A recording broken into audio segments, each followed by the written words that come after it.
Xoş gəlmisiniz. Baxın, bugünkü izahımızda verilənlər bazası dizaynı barədə indiyə qədər doğru bildiyiniz hər şeyə əməlli başlı meydan oxuyacaq. Mövzumuz budur. Use denormalization for information warehouses. Yəni, məlumat anbarları üçün denormalizasiyadan istifadə edin. Əgər relational verilənlər bazaları ilə işləmisinizsə, məlumatın təkrarlanmasının qarşısını alan o məşhur, sərt qaydaları əzbər bilirsiniz. Amma bugün biz həmin qaydaları qəsdən, bəli, tamamilə şuurlu şəkildə niyə və necə pozacağımızı danışacağıq. Yaxşı, gəlin biraz dərinə gedək və doğrudan da çox təhrik edici bir suala cavab axtaraq. Məlumatları təkrarlamaq həqiqətənmi həmişə pis fikirdir? Fikirləşin də, bazada eyni məlumatı iki yerdə saxlamaq, bu verilənlər bazası dünyasında az qala ən böyük tabudur. Heç kim bunu etmək istəməz, elə deyilmi? Amma reallıq odur ki, hər şey bağlamdan və dizayn etdiyimiz sistemin əsl məqsədindən asılıdır. Bu fərqi tutmaq əslində həll-edicidir. Təsəvvür edin, tam normalized əməliyyat bazası hər şeyin öz qovluğunda olduğu, mükəmməl, səliqəli bir sənəd şkafıdır. Daimi yazma əməliyyatları, yəni write-intensive tətbiqlər üçün bu sadəcə idealdır. Digər tərəfdən analitik data warehouse, yəni məlumat anbarı, o tamamilə başqa bir aləmdir. Onu bir detektivin iş masası kimi düşünün. Sizə nəticə çıxarmaq üçün bütün sənədlərin eyni anda gözünüzün önündə, masanın üstünə sərilməsi lazımdır. Məhz buna görə də oxumağa hesablanmış, yəni read-intensive proseslərdə denormalizasiyanın əsl kraldır. Odur ki, gəlin məqsədyönlü şəkildə darmadağın edəcəyimiz o böyük verilənlər bazası tablolarına qısaca göz gəzdirək. Bilirsiniz, normalization dogmasının bəlli sütunları var. Bizə həmişə aşılayıblar ki, normalization bazalar yaddaşda daha az yer tutur, məlumatın yenilənməsi sürətli olur, artıq məlumatlar yox edilir və o ağır qrup-bay sorğularından canımız qurtarır.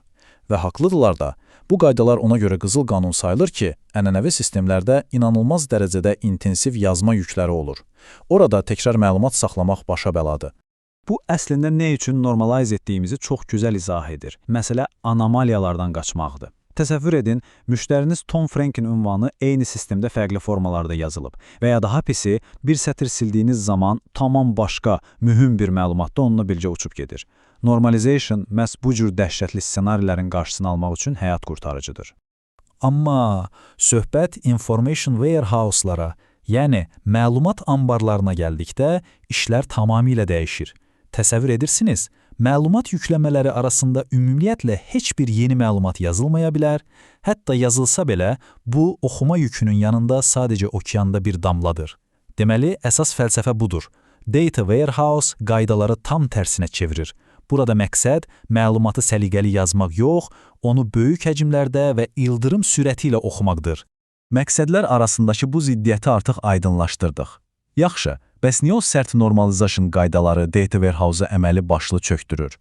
Heç sadə bir qaymə hesabatının çıxması üçün ekran qarşısında 5 dəqiqə mürgü vurmusunuz? Bax, bu, həddindən artıq join əməliyyatlarının insana verdiyi o tanış əzabdır. Bildiyimiz kimi, join çoxlu cədvəllərdən məlumatları birləşdirən relational əməliyyatdır. Amma kütləvi oxuma proseslərində bu joinlər bazanın optimizeri üçün sanki daş daşımaq kimi ağır bir yükə çevrilir.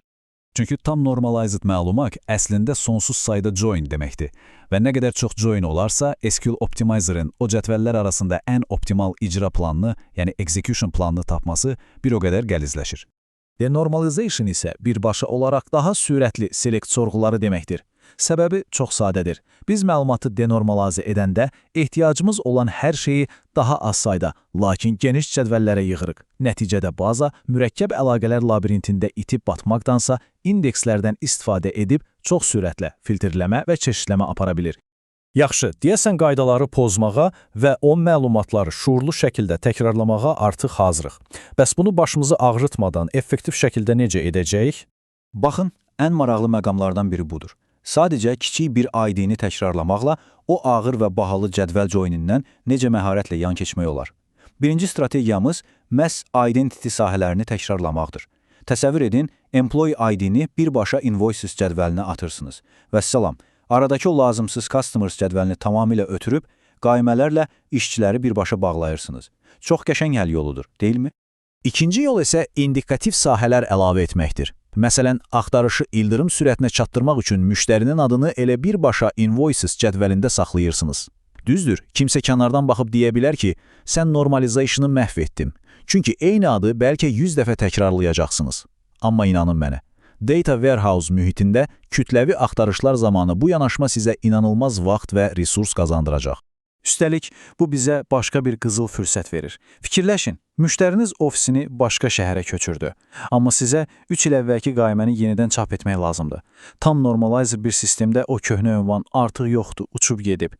Lakin əgər qaymə kəsilən andakı ünvanın bir nüsxəsini, məsələ həmin cədvəldə saxlamısınızsa, o tarixi məlumat əbədi olaraq sizinlə qalır. Növbəti, yəni üçüncü strategiyamız hesablanmış dəyərləri əvvəlcədən saxlamaqdır. Hər dəfə hesabat çəkəndə cədvəldəki minlərlə sətri bir-bir toplamaqdansa, total amount, yəni yekun məbləği əvvəlcədən invoices cədvəlində yazmaq daha məntiqli deyilmi? Bu, həm bazalı rahatladır, həm də təşkilat daxilindəki bütün hesabatların eyni rəqəmi, eyni məntiqlə çıxarmasına 100%lik zəmanət verir.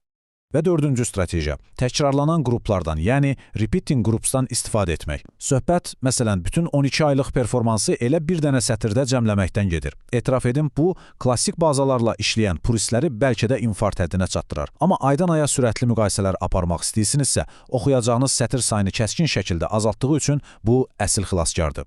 Əlbəttə, bu konsepti, bu cəsarətli paradigma dəyişikliyini tam mənimsəmək üçün ekspertlərin belə məlumatları necə ustalıqla strukturlaşdırdığına baxmaq lazımdır.